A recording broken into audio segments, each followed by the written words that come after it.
பார்த்துட்டு இப்போ சிடபிள்யூசியில் இவங்களோட அட்ராசிட்டியை பார்க்குறப்ப அவங்களா இவங்க அப்படின்னு நமக்கே தோணுது.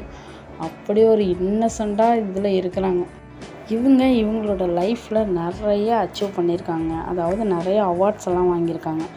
இவங்க 2011 வருஷம் ஏசியானெட் ஆயுர்கேர் டெலிவிஷன் அவார்டு வாங்கியிருக்காங்க. அதாவது சிறந்த நடிகை, புதுமுக நடிகைக்கான அவார்டு வாங்கியிருக்காங்க. சோப் ஓப்ரா ஆட்டோகிராஃப் அப்படிங்கிற ஒரு சீரியல் அதில் இவங்களுக்கு சிறந்த புதுமுக நடிகை அப்படிங்கிற அவார்டு கொடுத்துருக்காங்க. சிறந்த நடிகை 2011 அதுக்கான டெலிவிஷன் அவார்டும் அதே சீரியலுக்காக இன்னொரு இதில் வாங்கியிருக்காங்க. சிறந்த குழந்தை நட்சத்திரம் அப்படிங்கிற அவார்டு இவங்க வாங்கியிருக்காங்க. 10வது வருஷமே வாங்கியிருக்காங்க. இது போல் நிறைய பயோகிராஃபி வீடியோஸ் தான் நம்ம சேனலில் இனிமேல் வரப்போகுது. ஸோ தொடர்ந்து நம்ம சேனலை பார்க்கணுன்னா மறக்காமல் சப்ஸ்கிரைப் பண்ணிக்கோங்க. இவங்க எல்சம்மா